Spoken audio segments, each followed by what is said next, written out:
Welcome, welcome, welcome to Mending Hearts Women Healing Women Virtual Conference. I am your host, and I am the CEO and president of Mending Hearts Women Healing Women, which is an organization that is geared towards educating the community on domestic violence and the effect that it has on the victim, as well as those that love that individual and the community at large. My objective is to save lives. This year's theme is Know the Signs. Know the Signs. Domestic violence is about power and control. Domestic violence is a pattern of coercive tactics, which can include physical abuse, psychological and emotional abuse, sexual abuse, financial abuse, which is perpetrated by one person against an intimate partner with the objective of establishing and maintaining power and control over their victim. I have with me this year Chief Erickson. He will be sharing some information on domestic violence and why he became an advocate. Stay tuned. Thank you for being with me, Mr. Erickson. Can you tell me how long you worked in law enforcement? 25 years. What inspired you to become a victim advocate? Well, when things happen and when you've been a victim before, sometimes it inspires you to do things that's going to be able to help people not be in that situation that you may have been in. And I believe in keeping peace, and if there's something I can do to help the helpless, I'm going to do everything I possibly can. Can you tell me what are the most important issues facing victims of domestic violence today? Not having enough resources. You got to have plenty of resources to be able to aid in this tragedy, I would say, when it's domestic violence. Domestic violence hurts us all, not just the victim that's involved in the domestic violence, but it takes a toll on everybody. It takes a toll on the courts. It takes a toll on the police officers, putting their lives in danger. Because when you have to respond to a call, that's one of the most dangerous calls when it's domestic violence. So I think that you got to have all the resources that's available to put toward those victims. Can you share with me an experience or two that you have encountered on a domestic violence disturbance call and how you resolved that situation? I was called for a domestic violence disturbance to a home that involved a husband and wife. It stemmed from the wife going out partying, and the husband didn't like it, and he went to the nightclub, and he actually didn't like what he saw. She dancing with other men. So when they got back home, that's when it started. She spit on him. He hit her with a stick, and I ended up had to lock up both of them. And they both rode in my patrol car in the back seat because the offense that she committed was in front of me as an officer. So, and spitting is a use of force. It's a threat. It's more than a threat. It's physical because you never know what people have, you know.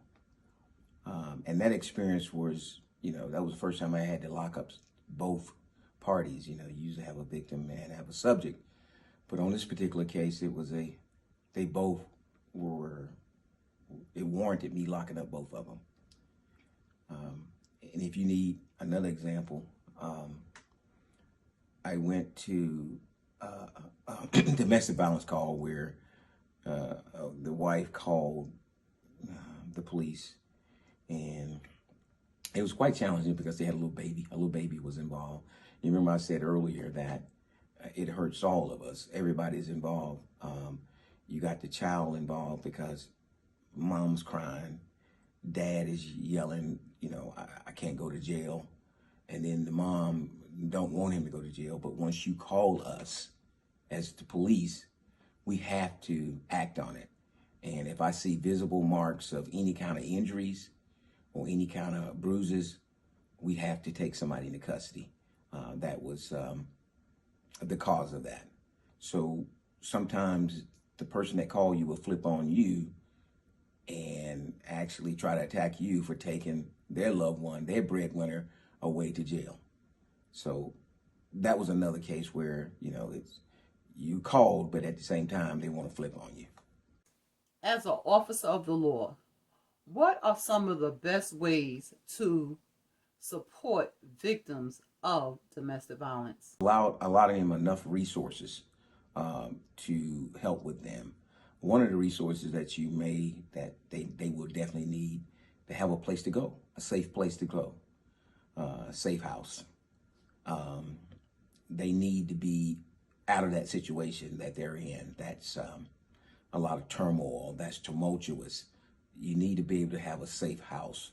So resources is the number one thing, and having those, be able to pull from resources to be able to help the victim, that's the most challenging thing, and that's the most way to kind of support the victim. And what do you think are some of the best ways to prevent domestic violence from occurring?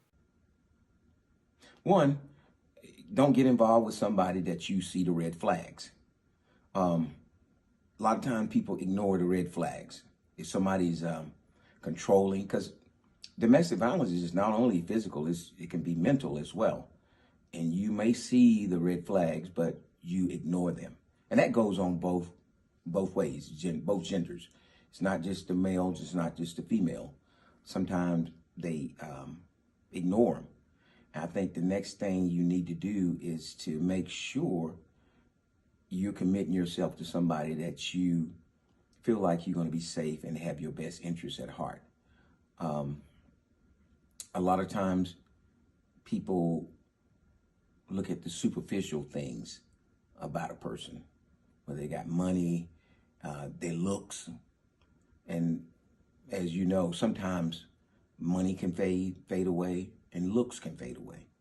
So if you're basing who you're going to get involved with based on looks and money and superficial things, a lot of times that can turn into a very horrible situation and result in domestic violence.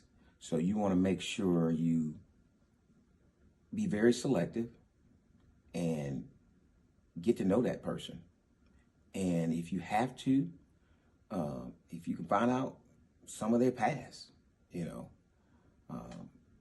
they've been on dating sites and they've been doing all these things and that's their pattern, that's their MO, a lot of times this is what they do. So my thing is, do your research for everybody that you're going to try to get involved with. That goes for male and female, and for same sex. It's been just as brutal as male on female and female on male. Same sex, violent too, very volatile. So don't think that just because it's the same sex, you ain't gonna have the same problems. You have the same problems that heterosexual people have in these relationships, because sometimes jealousy rears its ugly head, and a lot of times that causes people to do certain things. And one last thing that I want to say, alcohol and drugs plays a factor in people committing domestic violence. Alcohol is a factor, drugs is a factor, substance abuse is a factor, mental health is a factor. So all those things do play a part. And when you're trying to select a mate, make sure you do your research, make sure you consider everything. I thank you for taking time out your busy schedule Mr. Erickson, the information that you shared, I'm sure, is going to help many people. Thank you so much. I was glad to do it. I want to thank you all for taking the time out to educate yourself on domestic violence. The more you know, the better you can help someone who is a victim of domestic violence. Don't take it for granted. It could be me, it could be you, it could be your sister, it could be your brother. Domestic violence do not discriminate. Anyone can become a victim of domestic violence.